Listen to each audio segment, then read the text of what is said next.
Welcome, everyone, to the latest episode of the Hikes and Mikes podcast. I have a really exciting guest with me today and her lovely trail companion, Riley. Her name is Erin. She is a hiker and artist based out of Central Washington. She's going to be sharing about her hiking experiences as well as the art that she's been creating from those journeys. Erin, thank you so much for joining us on the podcast. We always like to start off by having our guests share a little bit about themselves and how they got started hiking. Cool. Hi, my name is Erin. I got started hiking in college. My background is I'm a visual and product designer. So, I was in design school and I worked for companies like Nordstrom, PicMonkey, Shutterstock. And in those years, during college and post college, I found myself feeling like I was on the computer all the time. And so I was looking for some hobbies that kind of got me off the computer. And I had a couple friends who were into hiking. One in particular just decided that I was going to be her hiking friend. So I got some boots at a REI garage sale and I just kind of started hiking. Simultaneously with that, all of my design school friends had some sort of artsy background also. So what we would do is we would take little watercolor sets onto our hikes and we would paint what we saw while we were out hiking. So that's kind of how the painting started. I didn't really paint much before then. And then I started getting really into hiking. We live in Washington. It's such a beautiful state. And I also started painting larger and larger paintings, and people actually started buying them, people that I didn't know. And I was like, maybe I'm onto something. So over the next 10 years, while I was working as a designer for these larger corporate companies, I was selling art and getting myself into coffee shops, breweries, eventually a couple galleries, and just getting bigger and bigger and experimenting with different styles. My subject matter is mostly mountains. I also do some abstracts, but it's pretty much all nature inspired. Okay. And we're actually here in your art studio. There's a couple pieces that you've Yeah. been creating. For folks that are new to your art, how would you describe it and what's been the inspiration lately for you? So I would say with my design background, there's a lot of modern elements in my work. So I would say like contemporary landscapes and oceanscapes. There's a term in the art world also called sublime. I don't know if you've heard of sublime art. It essentially reflects art that reflects a sense of awe. So the more famous sublime artists, like awe can mean like wow, grandeur, beauty. It can also mean terror. So there can be some like creepy sublime art out Yeah. there. But they're the most famous works or ones that I'm drawn to in the sublime category are the ones that were actually used to bring people over to the Americas. So artists would paint like, "Look how beautiful the United States is," or whatever it was called at the time. And and it was these just, like, large open skies, huge valleys, and so, obviously, like, it did kind of look like that, but I think what sublime art does best is kind of just evoke these feelings and sense of wonder and awe. So, that's a category I would maybe put myself into. Okay. Yeah. And you kind of shared that in college, it was a group of friends that went on hikes and you took watercolors. Was there a specific trail here in Washington that kind of sparked your love of incorporating and intertwining hiking and your art? I wouldn't say there was a specific trail that started that. I remember early on hiking Mount Catherine up near Snoqualmie Pass. That one was like a pretty easy one, 360 views at the top, and really beautiful. I remember climbing and painting there in particular. There's a lot of spots at the top to kind of spread out and relax and paint. Mhm. But I mean, for the most part, most of my painting, like, is done here at home, just because 'cause I've gotten much larger in scale. Yeah. Yeah.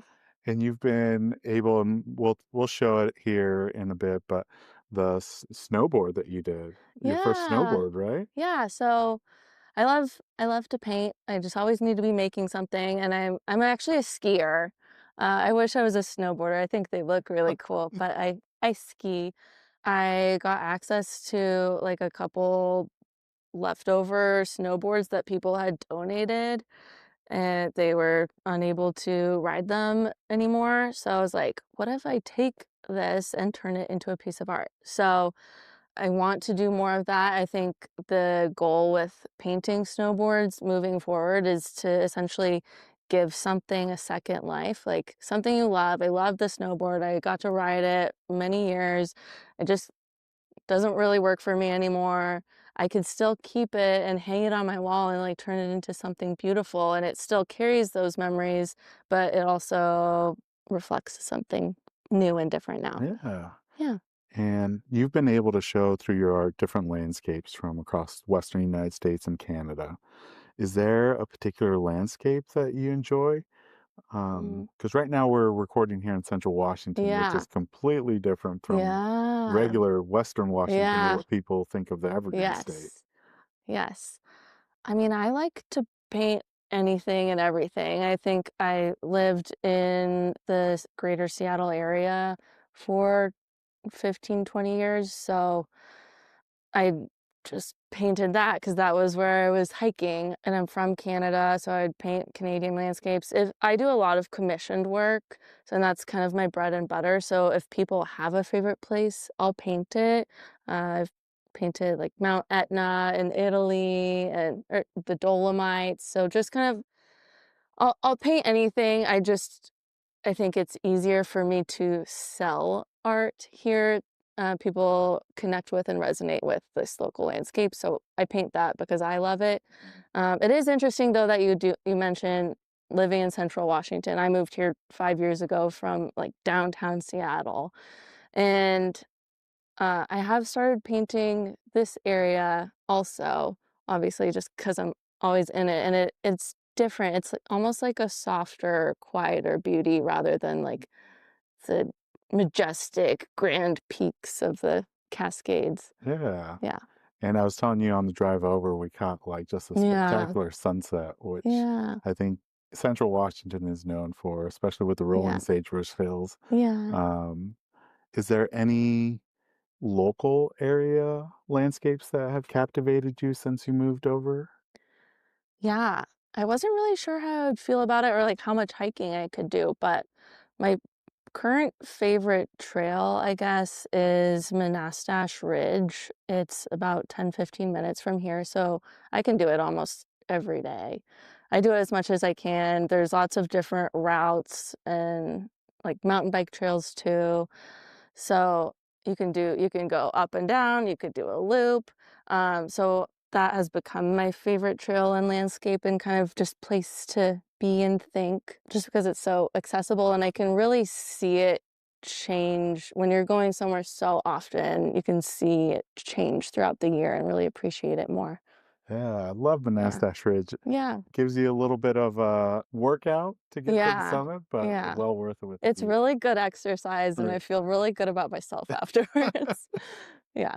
Now, Aaron, there's a style, I think it's plein air. Mhm. Um, plein air painting. Can you walk us through what on plein air painting looks and feels like? The gear, the conditions, the race against changing light? Yeah. So plein air painting, essentially, it's a French term and it basically just means painting outside or in the air. uh, and I do that sometimes, not too often, like you said, because like I have big easels and big paintings, so it's a lot of effort. Mhm. I do it mostly actually, people hire me to paint at weddings.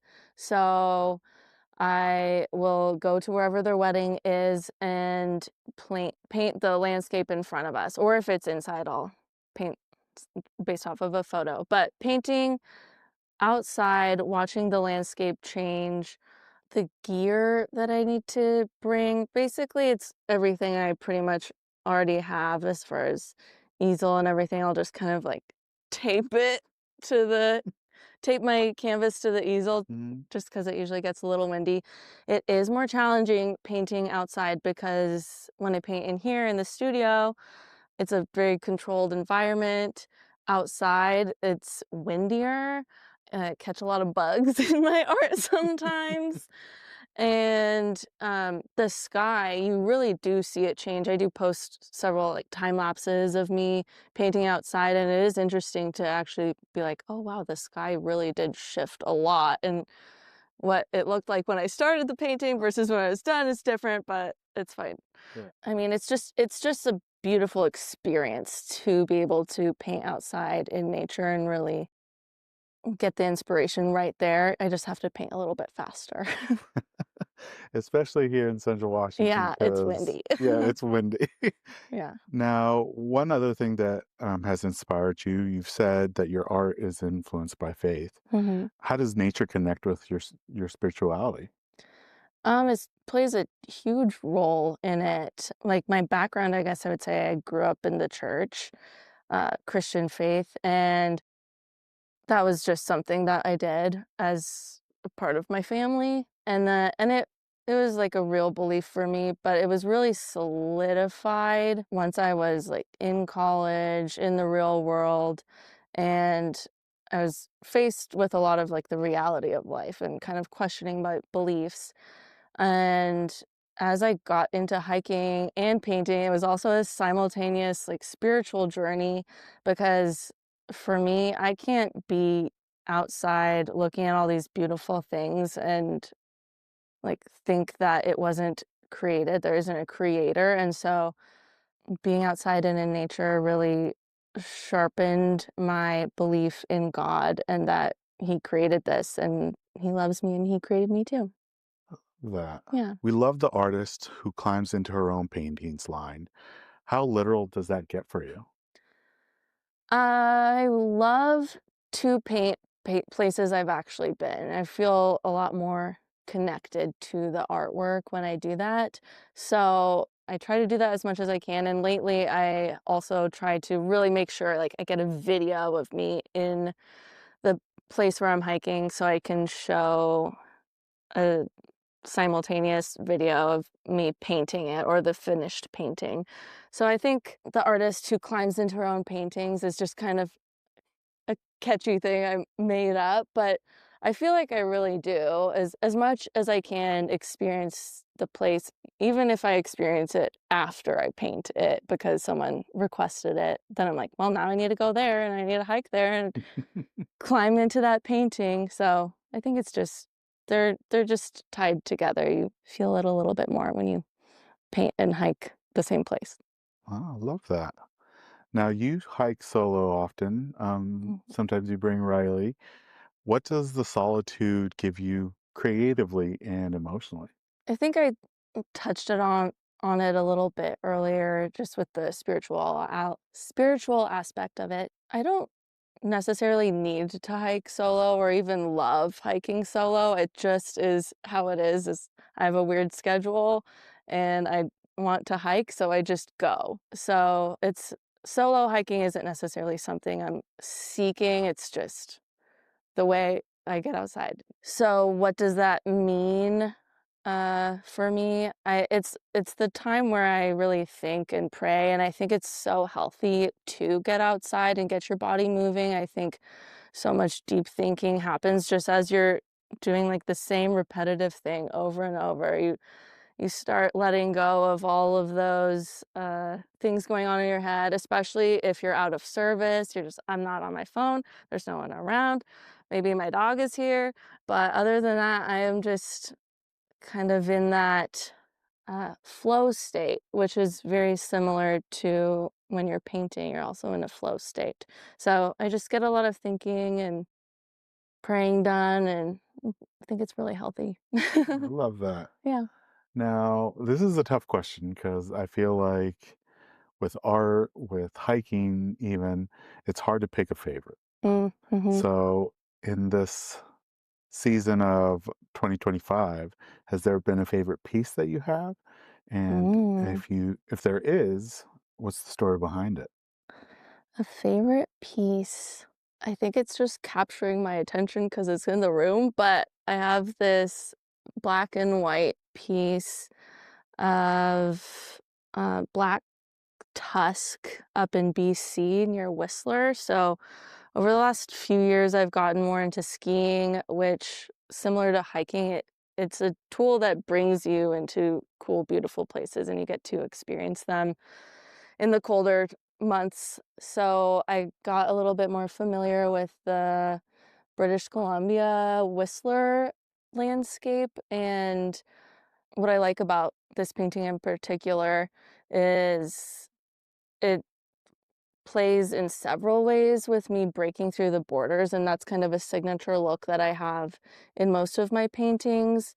It started with me painting a white border around mountain artwork, and then I accidentally dripped onto the border, and then I was like, well, I guess I better make this work.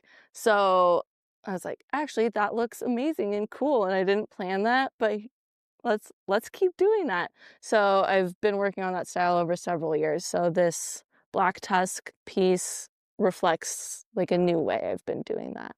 Oh, and that's a Yeah. perfect segue for the next question is not only are you an artist, but you also own Nuwave Gallery here in Ellensburg, Washington. Yeah. Can you share a little bit about the vision behind New Wave? Yeah. So Nuwave opened about 3 years ago. It's a shared space with Fortuity Cellars tasting room. So my friends who own Fortuity Cellars just outside of Yakima here approached me and they asked, hey, are you interested in expanding your art career? And like, of course, my answer was yes. And then they suggested they were thinking of opening a tasting room, probably in Ellensburg. Would I be interested in partnering with them in that space? And I think wine and art is a great combination. You either come in for one or the other, and you are able to enjoy both together. Our joint vision for Tuity and New Wave is to create a community space, a place for people to gather. And so there's lots of seating, there's games. I think in this world, the idea of having a third space is really awesome. A place, not your home, not your office, but a place to go and enjoy. And so with New Wave, my vision is creating that community, third space, but also bringing people together through art. So I show my art there whenever I want because I pay the rent. So I can do what I want.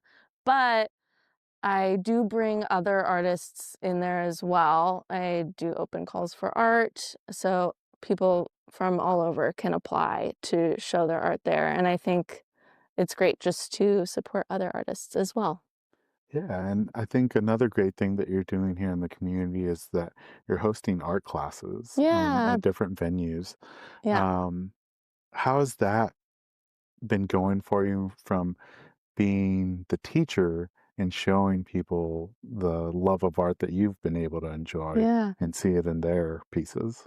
Yeah, teaching classes is something that came about because of New Wave. People are like, "Wine, art, are you gonna do a paint and sip?" And I was like, "Okay, I just opened, but I guess I'll do that too." Yeah. And I had never taught before, but my friend helped me develop a watercolor class. So that's mostly what I teach. I don't teach like these huge textured paintings that I do, partially because that is a lot of things to carry, and also I'm like, "That's my art that I'm selling." I want to share a fun experience that's light, that brings people together, helps people get together with their friends, give something to do with their hands, but they can walk away just with a smile on their face. So teaching those classes, I also teach alcohol ink classes, which are abstract art, basically layering inks with really high concentrated alcohol, like 99+% Oh. alcohol. It smells like nail polish, basically.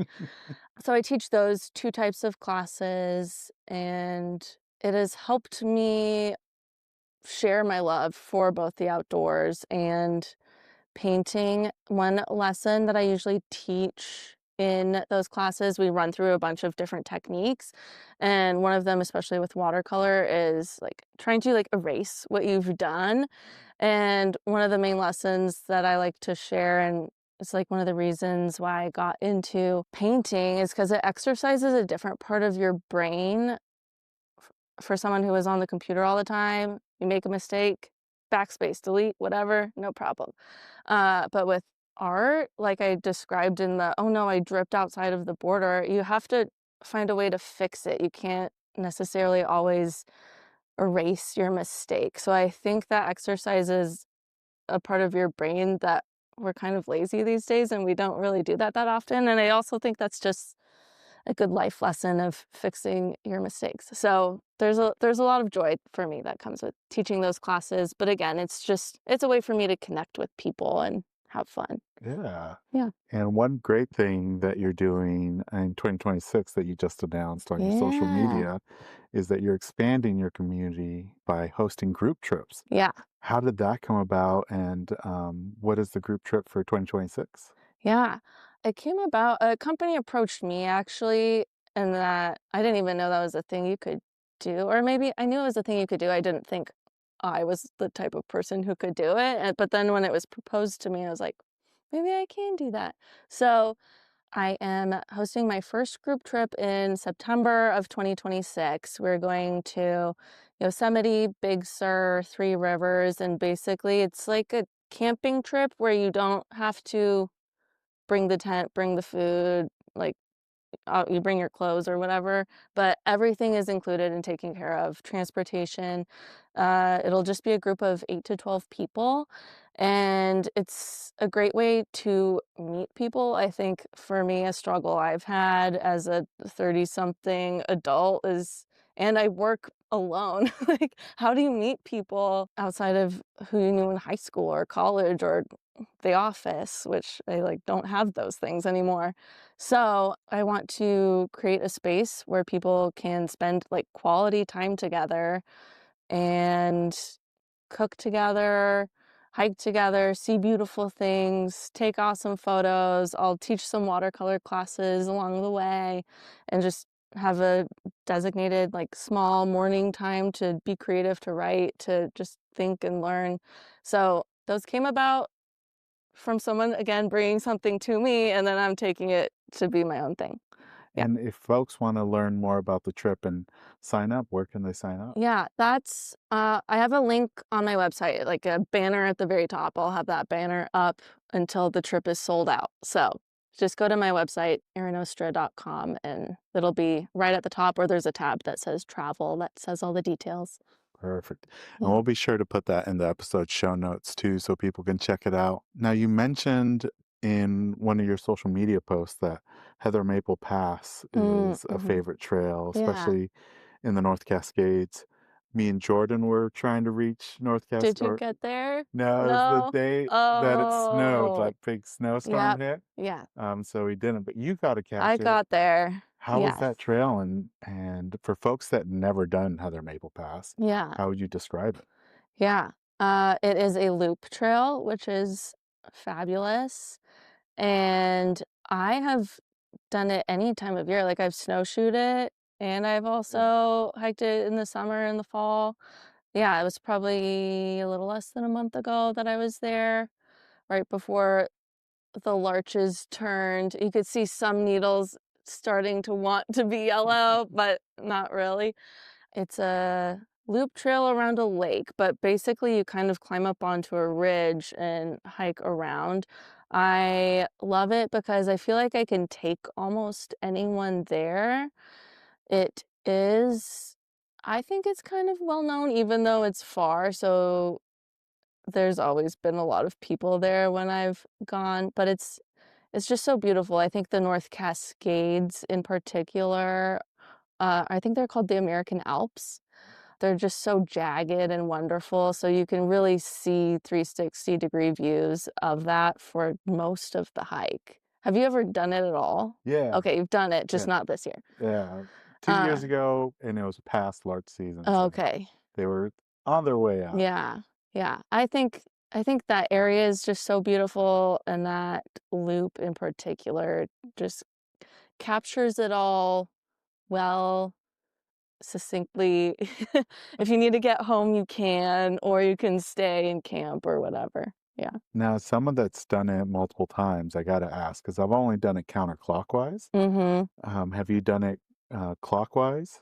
I have only done it clockwise. Oh, Yeah. really? Because So they say, at least on all trails, that that's like the yeah. tougher route. I yeah, maybe it is tougher.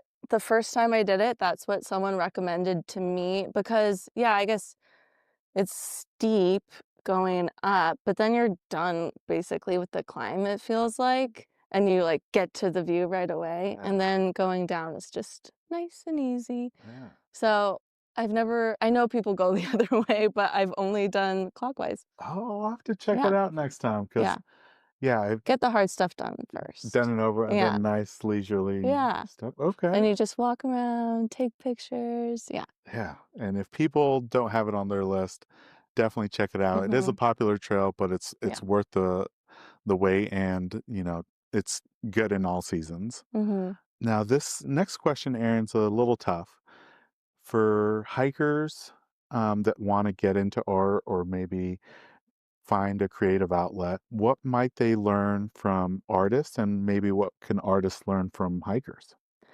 Yeah, I love this question. It's a really good one. I think they're so connected, but they're different. Something that artists can learn from hikers is, I would say, persistence and resiliency. The artist's life, being a creative, especially as a full-time professional creative, can have some really high highs and some really low lows. It feels like you're constantly putting yourself out there. You're making something and showing it to the world, and you're kind of like, "Do you like it? Do you want to buy it so I can make more?" And sometimes that it's really lucrative, and sometimes it's really not, and it unfortunately is a luxury item for the most part, so it's the first thing that people kind of cut out when finances get a little bit tight, so it's you have to be resilient, you have to keep going and not take it personal. If you're not selling, it doesn't necessarily mean that it's not good, it just means not yet. So, I think that relates to hiking because you have to keep climbing.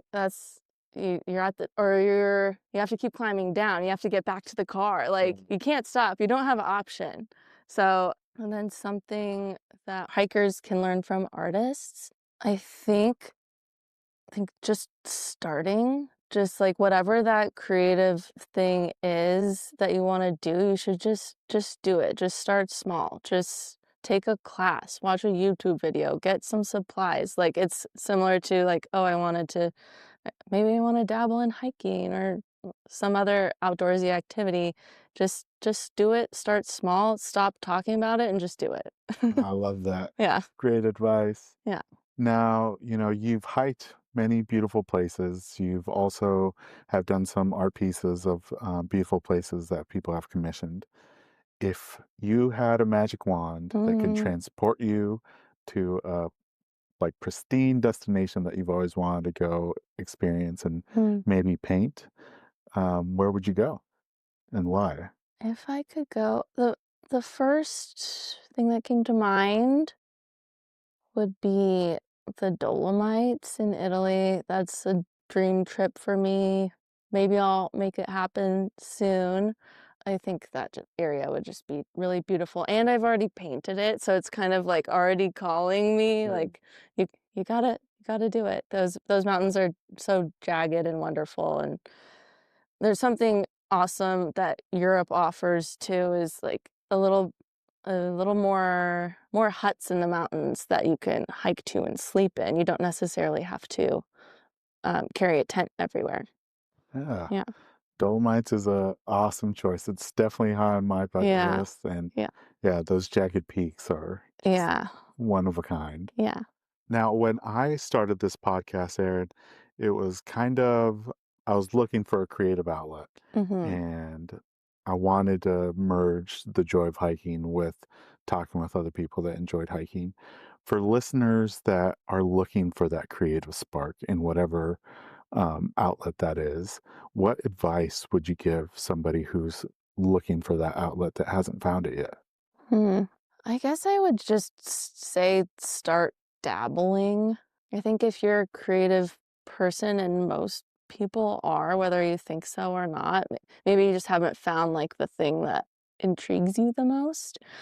Just start dabbling. I paint right now, but I think it'd be awesome to make pottery, but I just don't have time for it. Or like get into videography, photography more. I just don't have time for it. Maybe your creative outlet is cooking, or I don't know, making social media videos. I think those are all awesome and creative, and just start. Just try some things on, and if it doesn't work, try something else. Yeah, Yeah. I love that. Now, we like to do a regular segment here on the podcast where we do a deep dive into our guest Instagram. And the one post that caught our attention was the post about Mirror Lake, how that experience years ago felt uneasy, but returning recently brought not just clarity, but joy and even a message about finishing things you've started. Can you walk us through that day and what that moment meant for you, creatively and personally? Yeah. That was a pretty vulnerable post I did. I don't usually share that much. It was like a video of me swimming in the lake, and then I said something like "story below," and then I wrote a whole thing because so that was, I think, in August of this year.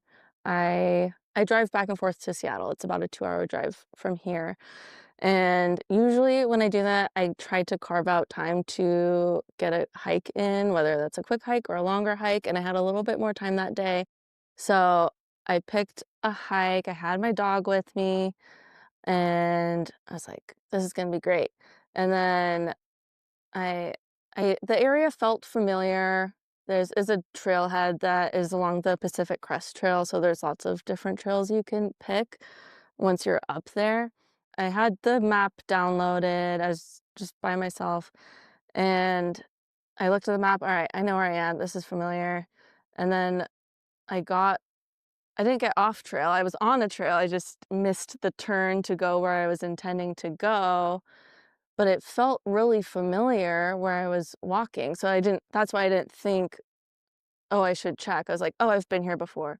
And then I was thinking, I was like, "Last time I was here, it was probably about 6 or 7 years ago before I had my dog. I was living downtown Seattle, and I was solo hiking, and it was the only time I had ever, like, stopped and turned around on a trail because I felt really uneasy. You know, sometimes you don't know why you feel uneasy. It was raining. It was a weird creek crossing. It was gloomy, it was dark. I was just like, "Something feels off." I did about half the trail and I turned around. And I was like, "I've never done that before, but you just gotta listen to your gut sometimes." And I was like, "That's a bummer, but whatever." So, when I realized in August, this was the trail that I was on. I was like, "All right, I could turn around and do what I intended to do, or I could keep going and see where I end up." So I get to the lake, Mirror Lake. It's beautiful. It's blue. I jump in. I swim. It was a great day. I felt very happy. It was a really hot day, so it was actually better that I went to the lake than this like peak that I was intending on. And as I was walking back to the car, I was just thinking about that experience and like praying. And I feel like God speaks to me, and it's more of like an impression on my heart, not really like a voice. But what I heard was, this is a season for you of finishing things that you started, even though sometimes you don't really know that you started something. I'm gonna like bring it to completion for you. So that was just a really beautiful, encouraging afternoon and day that just really filled my heart. Oh. Yeah. Love that. Yeah. Glad you were able to go back and Yeah. finish it and jump in the lake. Yeah, and unintentionally do it, Yeah, like, yeah, I didn't even know. Yeah, that is awesome. yeah, Now, Aaron, a lot of our listeners have mentioned that they want to make it to the Pacific Northwest in 2026, especially Washington. If folks want to swing by New Wave, yeah, what's the hours that you're open? yeah. We just changed our hours to winter hours, so I might they might be a little rough when I say them, but we're closed Tuesdays and Wednesdays, so come on Thursday, Friday, Saturday, Sunday, Monday. Rough hours are like 12 to 6 or 1 to 7. They kind of shift on the day, but post noon, before 8 roughly is when you can pop by. I have an art show up right now that's all my work. It's called Big Sky, and that'll be up until the end of November. And then in December, I'll have a show up called Trailblazer, and that's a group show. And basically, the concept is whatever trailblazer means to you. So maybe that is a cowboy on a Western landscape. Maybe that is your favorite political figure. You do a portrait of them. Maybe that is an abstract painting depicting trailblazing in some way, and they'll have a little blurb on each title card that says how it relates to the theme. So that's the show that'll be up next. Awesome. Yeah. And then for folks that are listening who want to maybe commission you to do an art piece for them, how can they get a hold of you? And is there any requirements that you need as far as like certain landscapes or Yeah. materials or? Yeah. I have a page on my website. It's called Commissions, and that's at the top navigation so that I lay out what the process is. But basically, just reach out to me, whether it's via email or on the form at the bottom of that page. You tell me what you're looking for, any colors you want, style you want. I have a lot of examples too. I have a whole portfolio on there. So you can see, hey, I like what you did in this painting. I like a little bit of this. I like the colors of this. So I kind of help you like build your own custom piece. And if you have any photos of that place, send them, or I can find some reference photos as options.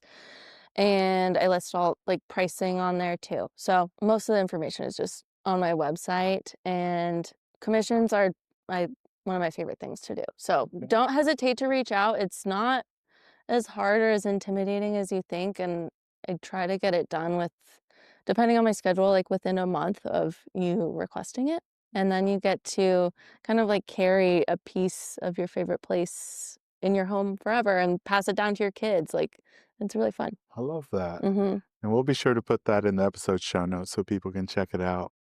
Now, Aaron, these last couple questions are questions that we like to ask all our guests. When it comes to hikes, I feel like day hikers and even backpackers have a regular summit routine, or maybe it's an end of the hike routine. For some of us, it's packing our favorite snack or drink. Mhm. For others, it's a moment of zen. And then for a lot of us, it's that favorite meal afterwards. Is there a regular summit routine or end of the hike routine that you like to do? I don't have a regular thing that I do. It used to be when I was a weekend hiker, with my friends, it was like getting a burger afterwards. But I feel like my schedule is so random now, and I'm usually by myself. So I don't have a regular thing, but maybe one regular tip that I would say, a thing that I do that's not fun but practical, is I empty out my water bladder and then I put it in the freezer. So just in case any drops don't dry up, it doesn't get moldy, it just freezes. So Oh, I I don't love know how that many tip. other people do that. My dad used to be a mountaineer, so he told me to do that, and I've been doing it ever since. I have to try that because that's one of like Yeah, my hardest things with water bladders is yeah. I sometimes It's forget not to take it. quite dry, or you don't know, or yeah, and like that would be gross if you're drinking moldy water, but Yeah. I'll try that. Freezing your bladder. Now, Aaron, this is going to be a two-part question because I'm interested in a regular day hike and then one where you're painting out in nature. When it comes to your pack list, is there a luxury item that you like to take on your day hikes that isn't Mm, necessarily luxury as far as like cost-wise, but more something that brings you joy and comfort, but maybe isn't required or an essential item? And then when it does come to your trucks with painting, is there a luxury item that you like to take for those? hmm. I like to hike pretty light on my day hikes. Usually my goal is to get exercise, and then the beauty I see is like a bonus. I mean, I'm usually with my dog, so having just a waist leash, I guess, is something that I find really handy so she can be on her leash if she needs to be, but my hands are free, I guess. That would be that would be my item, but I use that all the time everywhere also. Hiking with painting supplies. Usually when I'm doing that, I'm not going very far because at least the easel I have currently, I do want to upgrade to a different easel. It's really heavy. It's like wood. And I've used it so much and carried it so many places that it's falling apart. So since I'm not usually hiking very far, I have this little rolly cart that I put all of my paints and supplies in. So I can lift it and carry it as far as I need to, Okay. but I also can just roll it. Like if it's a boardwalk situation, one time I went and or hiked and painted at Artist Point up near Mount Baker. And I mean, of course, I had to paint there. Yeah, it's an iconic place. Yes. And so I brought my little rolly cart and easel and didn't have to hike in too far to get a really good view. Okay. Yeah. Yeah, that was gonna be my follow-up question is how do you carry your supplies, but Yeah, the roller cart? I just carry them and not too far, and, maybe one day I'll have a cooler setup, but for now, most of the big paintings are done here. Awesome. Yeah. And I know we're recording this at the tail end of October. It's going to be November, and before you know, it's going to be the end of the year. But is there anything on the horizon for the last 2 months of 2025 that we should watch out for, as well as anything in 2026 that you'd like to share? 2025 for me, I'll I'll be pretty local. Just with the holidays and owning a business, it's important for me to be present. So I'll be teaching a lot of paint and sip classes in the Ellensburg, Yakima area. I'll do a couple in Seattle also. So, and those are all listed on my website under the classes tab. This is ski season for me. It's getting into ski season. So I'll be skiing a little bit more or snowshoeing next year, 2026. Obviously, the group trip that I'm hosting is my big thing that I want everybody to come on. So if that sounds interesting to anyone, I would love to have you. Because I started doing these group trips because it was something that I was interested in, and I was poking around looking for a trip I could take, more abroad than California. So I actually booked 2 trips for next year so far, and I'll do them kind of side by side.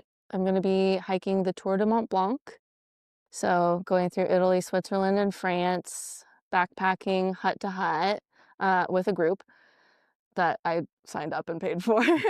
And then also similar, I'm going to go to Albania, to the Albanian Alps, and do a trek there also.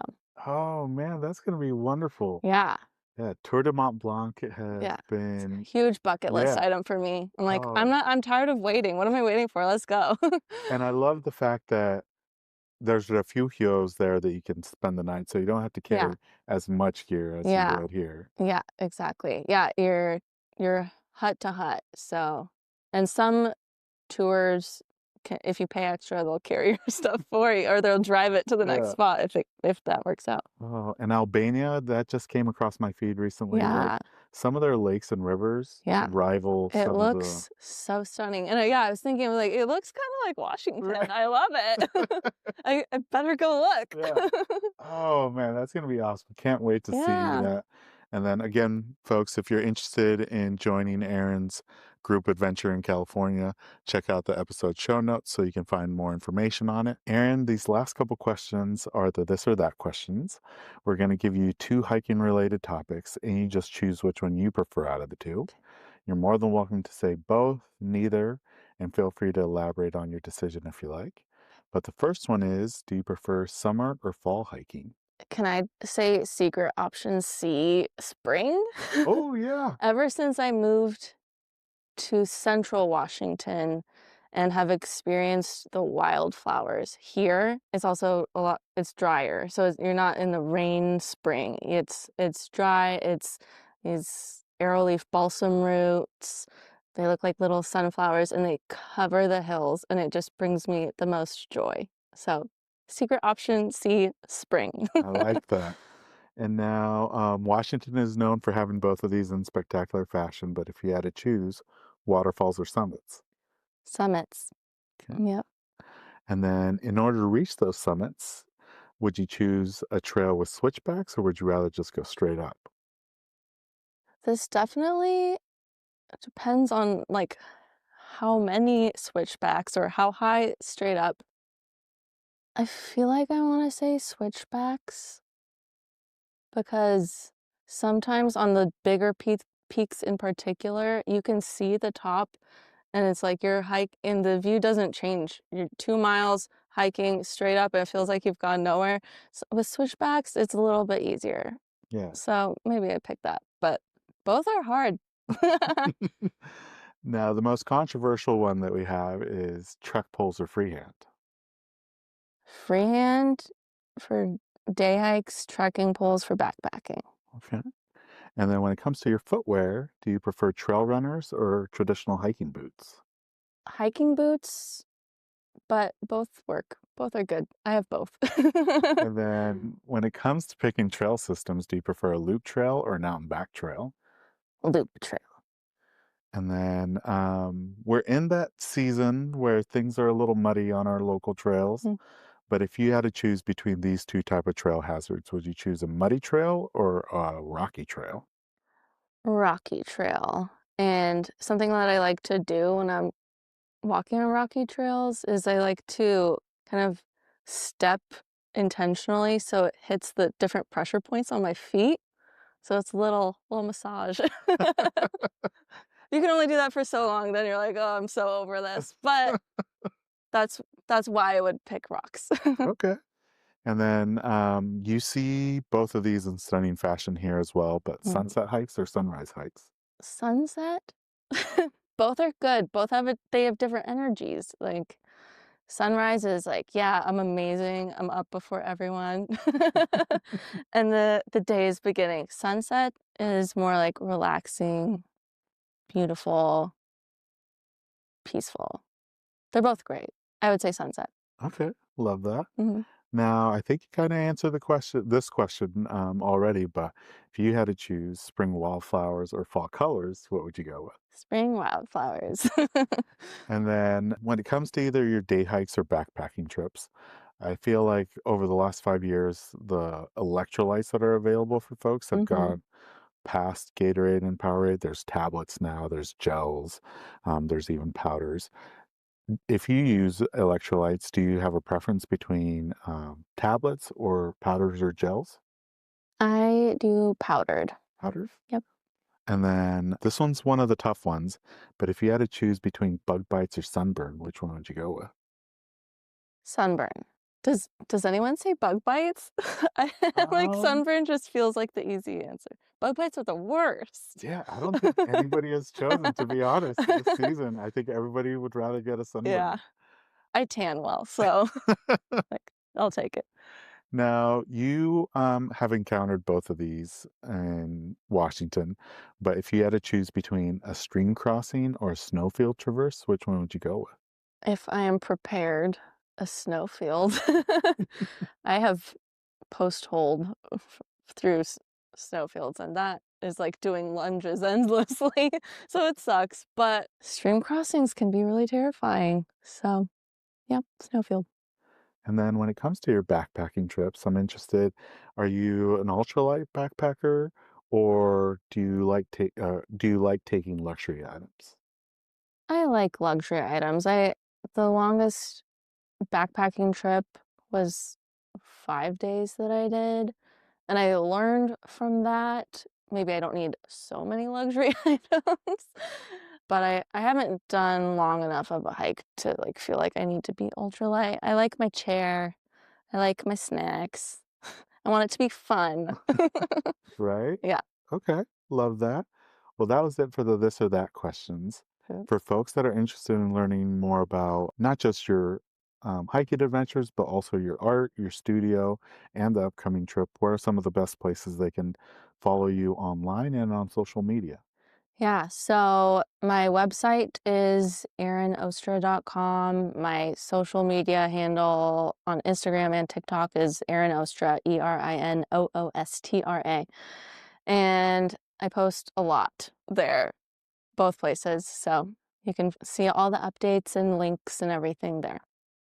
And we'll be sure to put those in the episode show notes so you can check them out. Aaron, it has been amazing speaking with you, and I can't wait to see what 2025 closes out for you and what Mhm. 2026 brings for you. But really appreciate you taking out the time of your day to speak with us and inviting us into your studio. Yeah, thanks for coming. It was great.